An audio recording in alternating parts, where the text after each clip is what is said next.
No, he didn't say that. Your daughter is here.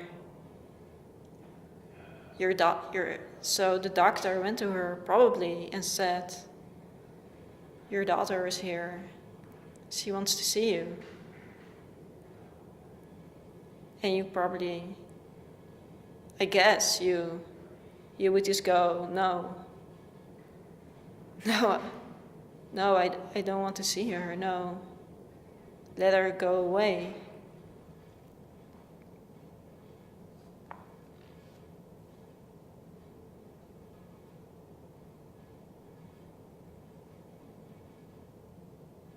So the doctor went to her and said, your daughter is here, she wants to see you. I was sitting in this really tiny room, and they make you wait. They always make you wait. It's this endless stretch of time. They probably give you something to drink, maybe water or who knows. And then a nurse comes, a doctor. I just wanted to see you. And then they make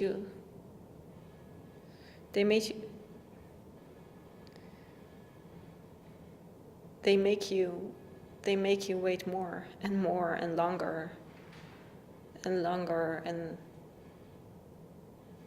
I was like, so do I go home then? Do I go home now? I was so confused, and I just didn't get why you didn't want to see me.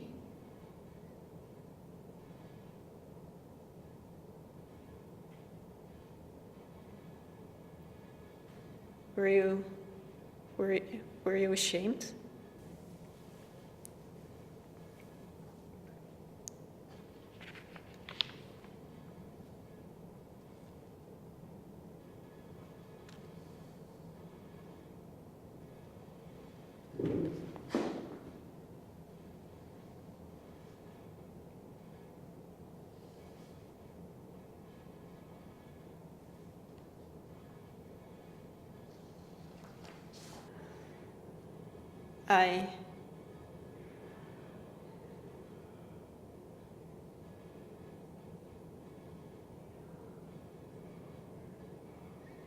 I don't remember.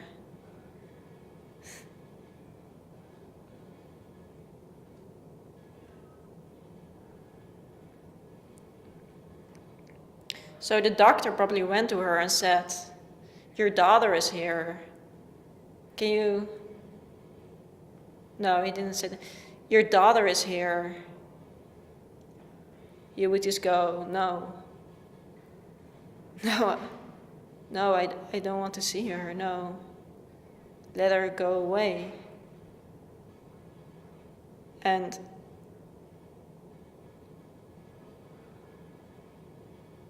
I just hope that you were happy to see me. I just hope that you were happy to see me, because I had been having this gut feeling all day, and you just...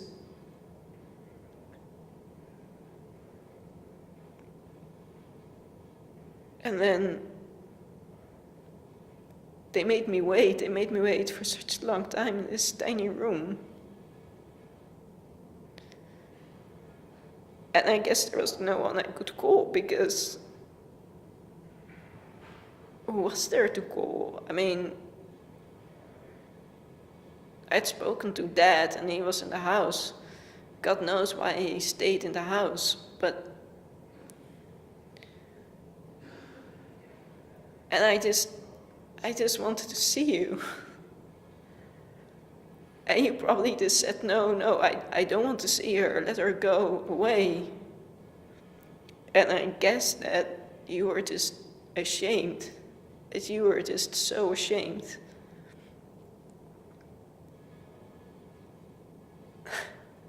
Because what is more shameful than a failed suicide attempt? I guess, no? And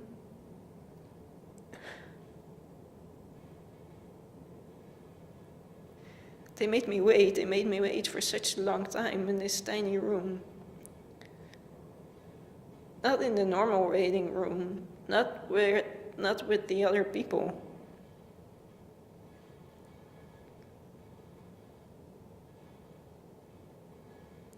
So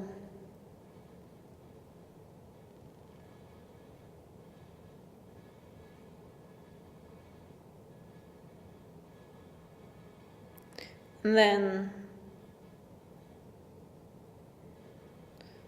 I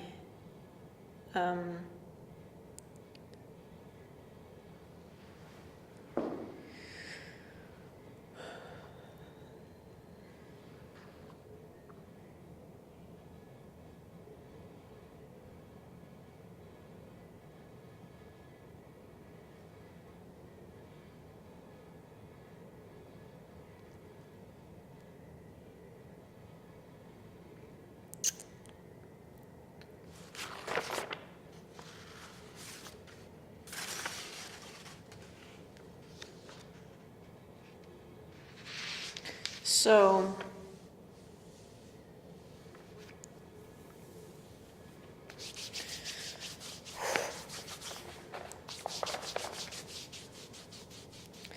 So finally, after waiting for a really long time in this tiny room, I can finally see my mom, and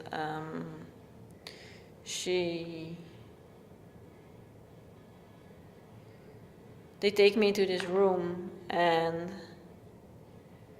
the bed is like really big.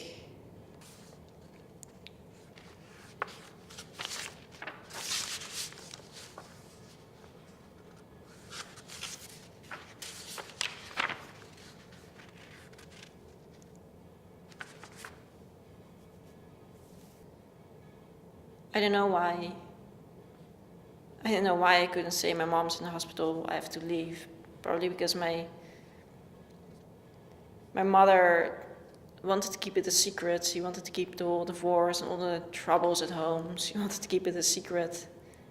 She was mad at my dad when my dad had called school to tell the coordinator that, things were just bad at home and things were happening, and that he just wanted her to know, and she was just furious at him that he had done that. So I guess so I grabbed my bike and I ride to the hospital, and it's really close by. Maybe it's like a 5-minute, 10-minute the most bike ride from but 5 minutes, I guess, could be, but it felt like it was taking forever. And it was really hot, and I just tried to focus on the road, but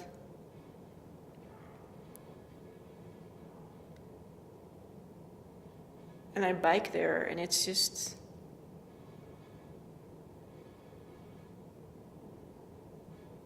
it's like the entire world is passing by, and I was like inside my body and outside of my body at the same time. I couldn't really coordinate or control my, like, I felt I was very light on my feet, so it was good I was on my bike, because then at least I had something to hold on to. And I woke in, and at this moment, like, the tears were just streaming down my face, and I couldn't control it. I just couldn't control even if I tried to stop crying, I couldn't, because it was just.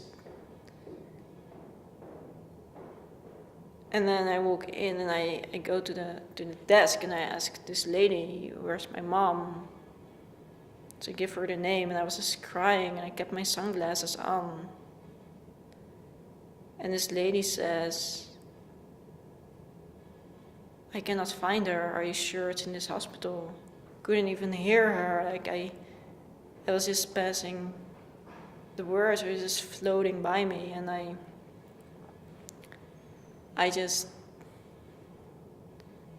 felt dizzy, and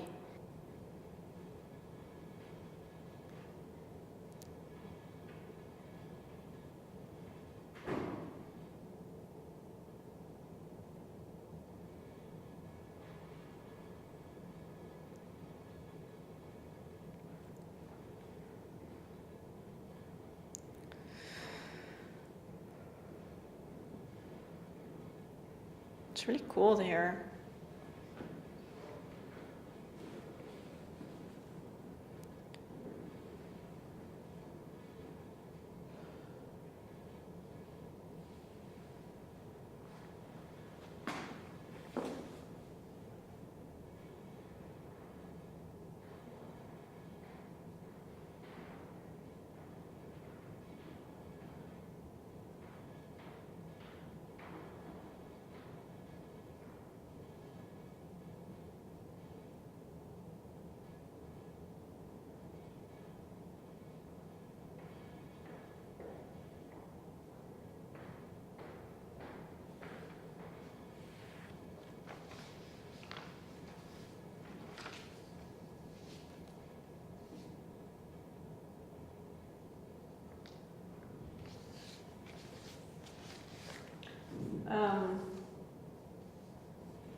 So he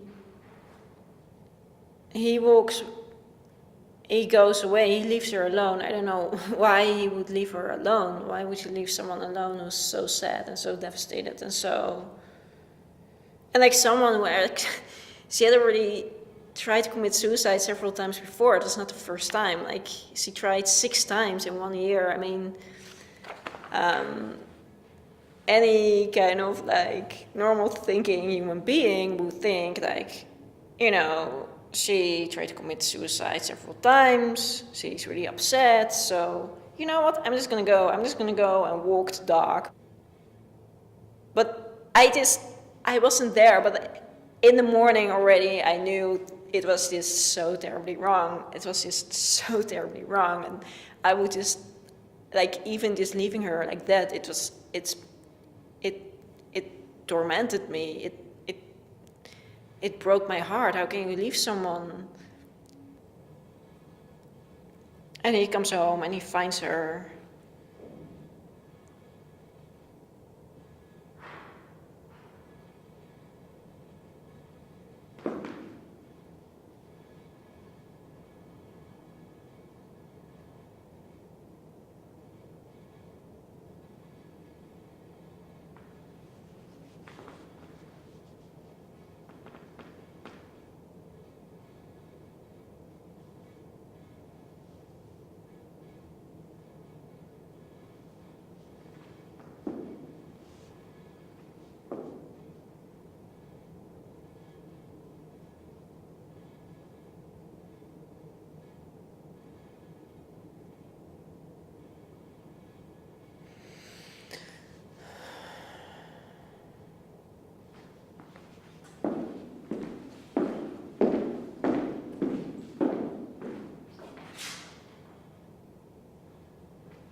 So,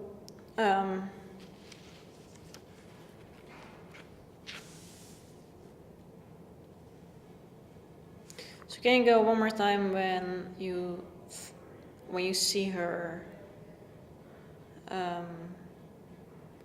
and try to really kind of like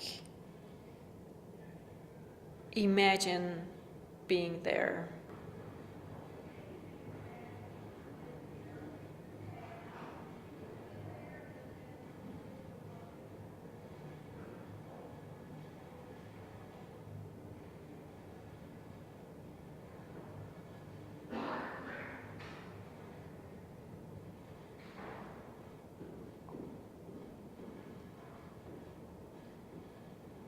I just felt so lonely.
Things weren't right.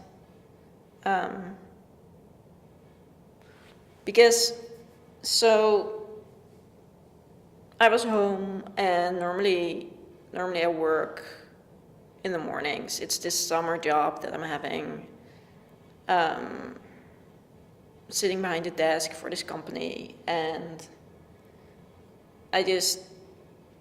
but only this day, like, I have to work in the afternoon, so, and it's in the morning, like, mom just didn't seem right. She just was really sad. She was just so sad, so tremendously sad. She was just crying and crying like a little kid, and I just had this gut feeling, this is not good. And I don't know where my brothers were. They were not home. And my dad was gonna come, and I knew there was gonna be trouble because, he had already moved out, but she wanted to talk, and so and then I'm like, Mom, are you okay? And she's like, yeah, Mommy's fine, don't worry, I'm just gonna talk to Dad. But she didn't say it like this because she was crying. She was just so upset, and she was just so tremendously sad. It was just so painful to see her like that, and I didn't want to go to work, but she said, it's okay, just go to work. And I still remember her sitting on the couch in the house, and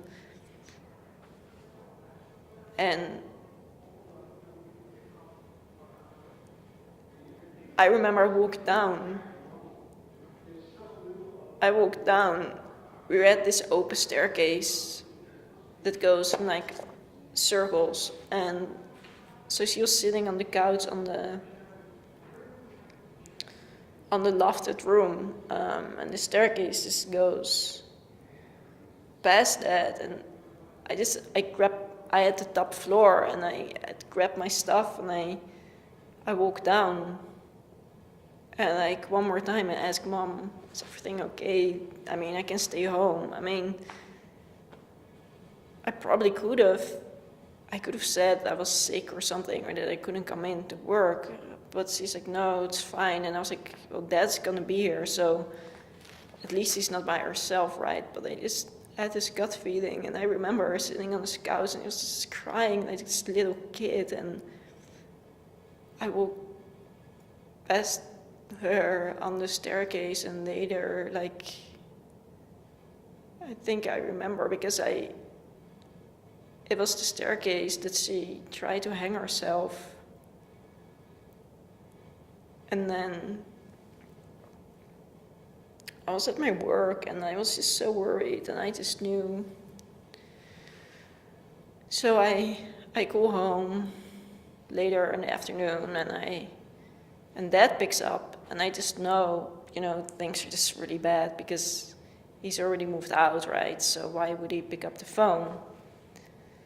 So I asked him where's Mom, and he just kept saying, like, no, everything is fine, do not worry. Everything is fine. But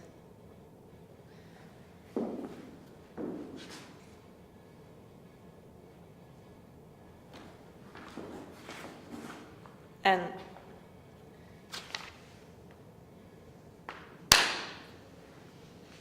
so I go home and Dad picks up the phone, and I just know it's like so terribly wrong because he's already moved out, and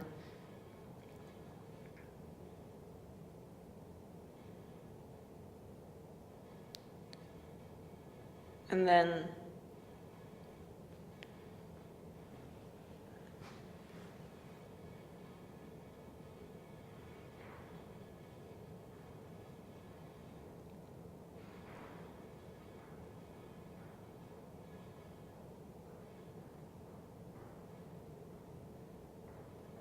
he didn't want to tell me. I kept asking, where's Mom? And he didn't want to tell me.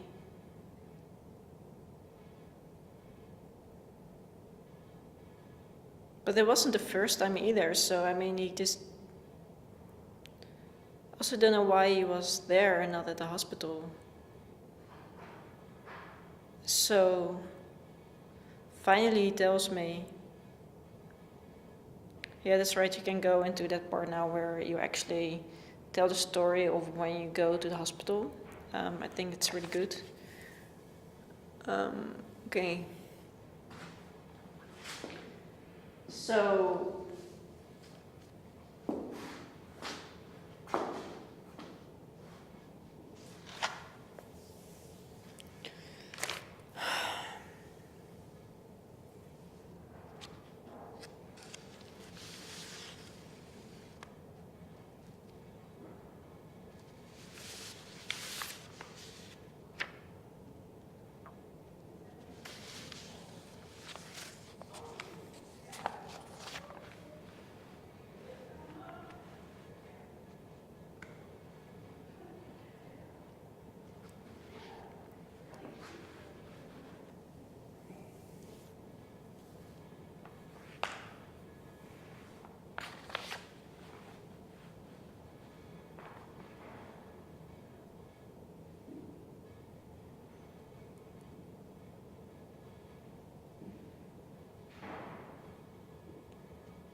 I feel I lost something that day.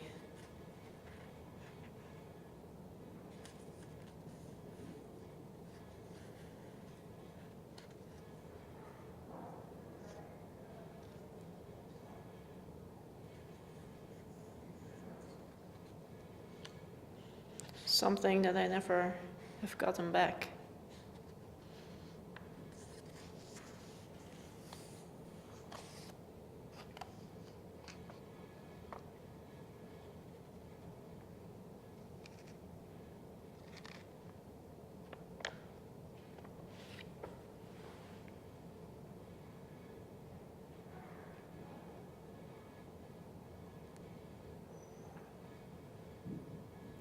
I think I lost her that day.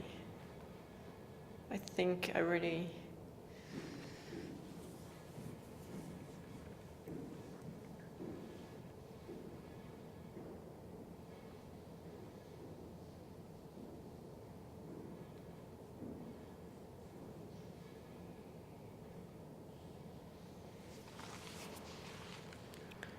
I lost her that day.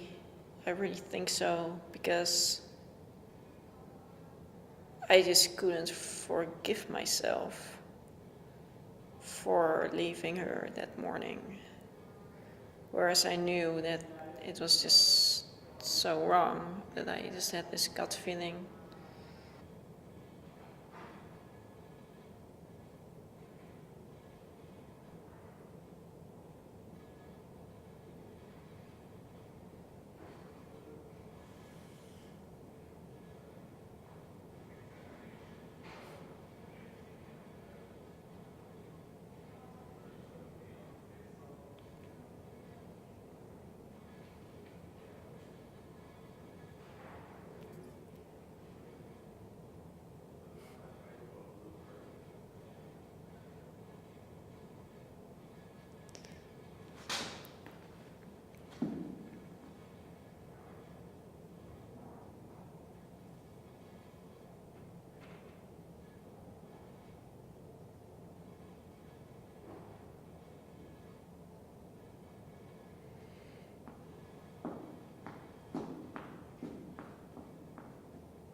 So finally, after waiting for a really long time in this tiny room, I can finally see my mom, and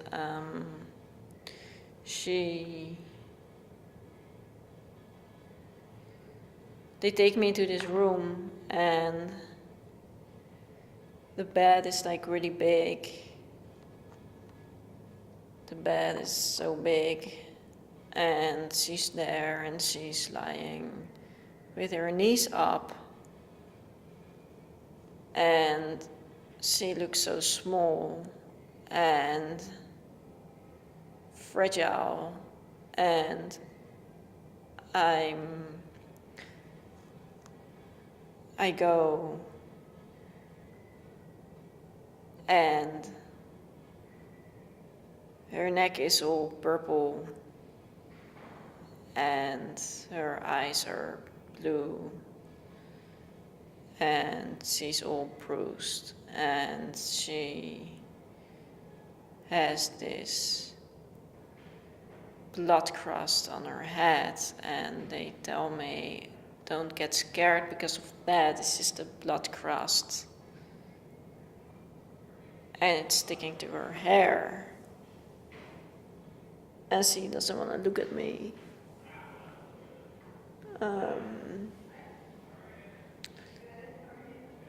And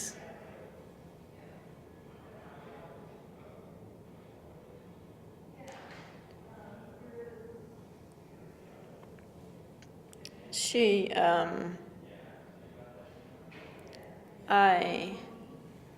and then I don't know, actually I don't know what I did when I was there. She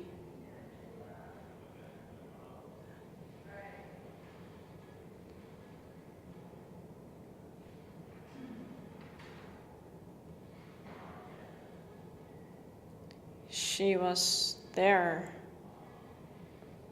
in this big bed.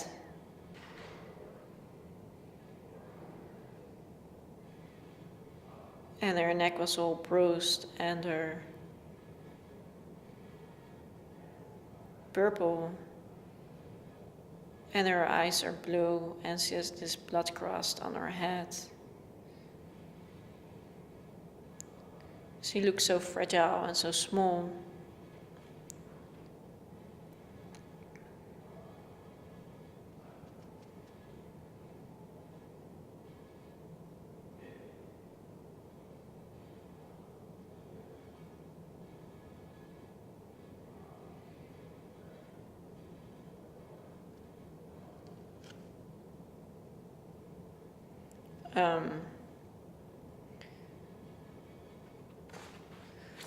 So basically,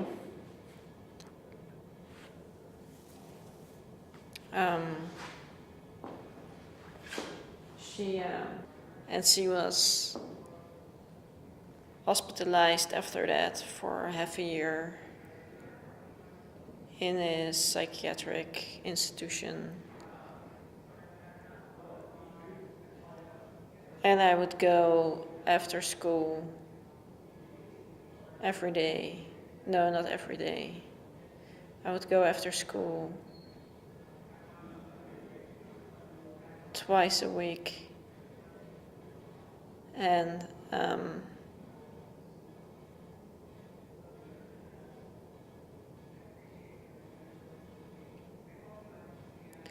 I just wanted to be there for her.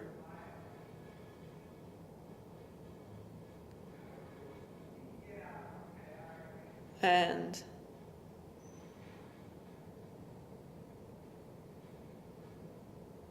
all I needed was someone to be there for me.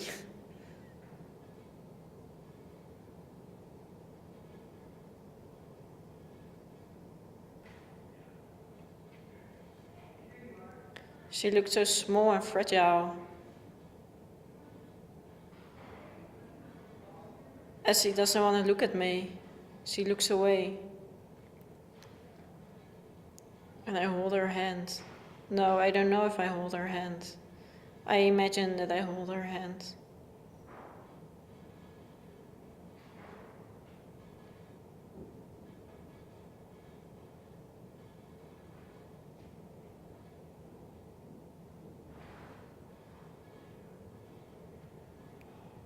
I know that she's saying something, but I don't remember what. I think maybe she said she had a headache.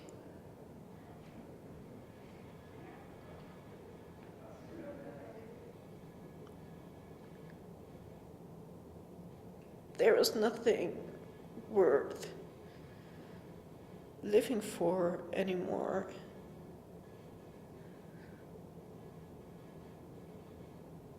That I was not worth living for.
but you didn't want to see me.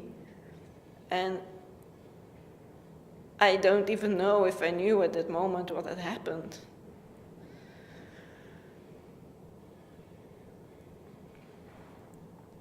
I don't think that Dad had told me.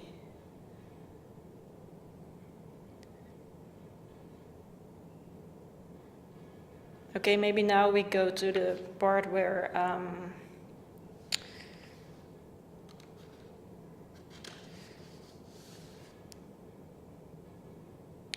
maybe where you speak to your dad. Maybe